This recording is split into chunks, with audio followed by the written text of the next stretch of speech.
जिनके एग्जाम्स आ रहे हैं, दे आर वेरी क्लोज। अब कैसे अप्रोच कर रहे हो आप एग्जाम्स को? एलक्यूज लिख लो, प्रैक्टिस कर लो, उसके डायग्राम्स ड्रॉ कर लो। You should be able to think instantly. And आपको इतना भी नहीं सोच सकते हो कि सोचो सोचो सोचो, इतना टाइम भी नहीं है अपने पास एग्जाम्स में। 50% is easy and 50% is difficult. So passing is easy, ठीक है ना, but scoring is difficult. So this is how you should be able to approach the exams. So hello बच्चों, how are all of you?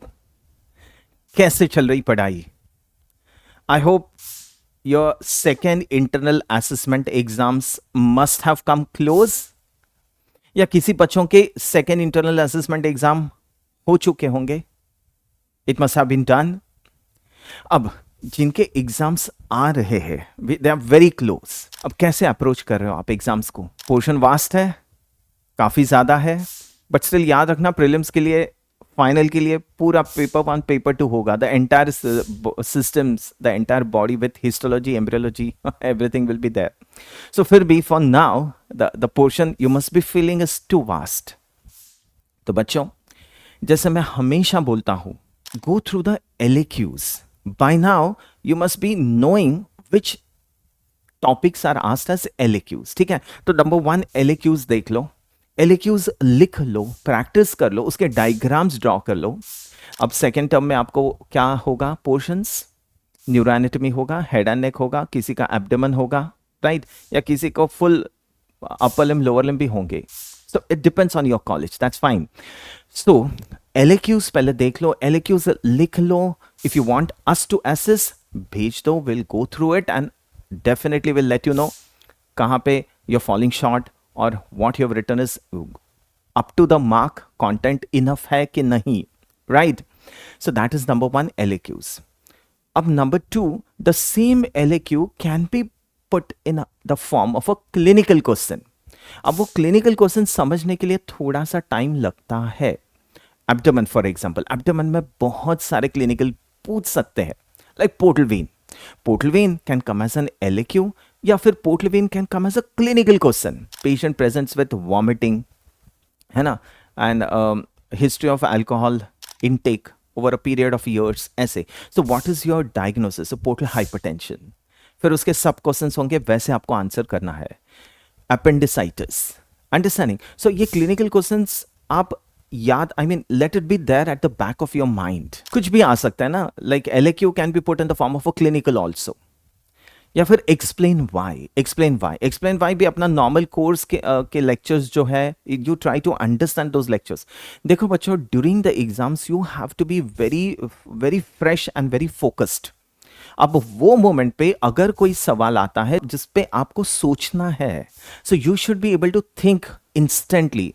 And आपको इतना भी नहीं सोच सकते हो कि सोचो सोचो सोचो, इतना टाइम भी नहीं है अपने पास एग्जाम्स में। पेपर ऑलरेडी बहुत ज़्यादा लेंथी होता है एनाटॉमी का।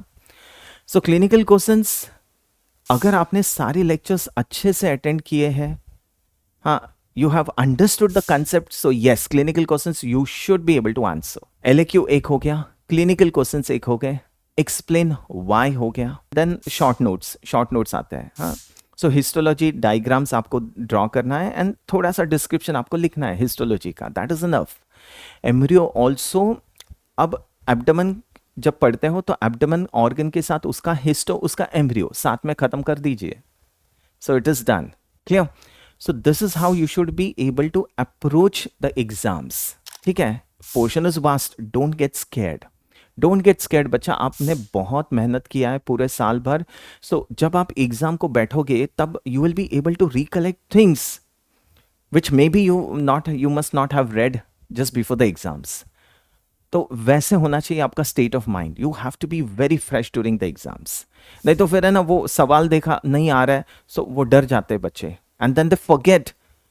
जो पता है वो भी वो भूल जाते हैं. That should not happen to you. ठीक है बच्चों? So have confidence. आपने बहुत मेहनत किया है, हैव कॉन्फिडेंस इन योरसेल्फ. देखो पेपर है तो certain questions will be easy and certain questions will be difficult. अगर मैं एग्जामिनर हूं, I will be setting the paper in such a way that 50% is easy and 50% is difficult. So passing is easy, ठीक है ना, but scoring is difficult. So जिसने बहुत ज़्यादा मेहनत किया है, पहले से बैठ के रगड़ रहे, पढ़ रहे, तो they have to get a edge over the others, है ना बच्चों.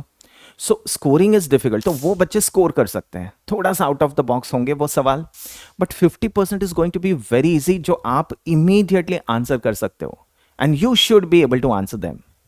नहीं तो पासिंग वुड बी डिफिकल्ट. ठीक है. So that's how you are going to approach. Number 1, LAQs देख लीजिए, लिखिए, ड्रॉ करिए, draw proper diagrams. Clinical questions keep it at the back of your mind. जब आप LAQ पढ़ते हो तो उसके साथ वो क्लिनिकल भी हो ही जाता है. And explain why. ठीक है. And then answer in short. So this is how the pattern of your paper will be. And MCQs बच्चों, MCQs अभी क्या बोलूँ मैं MCQs के बारे में. MCQs आप स्पेसिफिकली पढ़ तो नहीं सकते हो. So whatever you have done throughout your year, जो आपने पढ़ा है, if you have realized it, if you have understood it, you should be able to answer an MCQ. MCQ इतना भी ज़्यादा difficult नहीं होता है. It just tests your knowledge, concept and knowledge. So MCQ 20 mark के है, at least 15 you should be able to get. 15 तो मिलना ही चाहिए. 10 is passing. So you should try for 15 marks. ठीक है. And ठीक है, अगर आपको कोई सवाल का आंसर नहीं आ रहा है, so at least somewhere close you can write, somewhere close.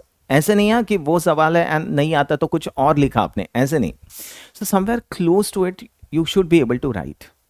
So this helps you when there is a crisis, right. तो वैसे तो आप सब ब्रिलियंट हो, वैसे नहीं होना चाहिए, but I am just telling you as an examiner, my experience as an examiner, हाँ, what I come across, I am telling you. So बच्चों, be confident and I'm sure you will surely exceed in your exams. For any doubts, you are free to contact us. For any lecture details, log on to PW Med Ed. This should solve your problem. ठीक है बच्चों, all the best for your exams. Thank you so much.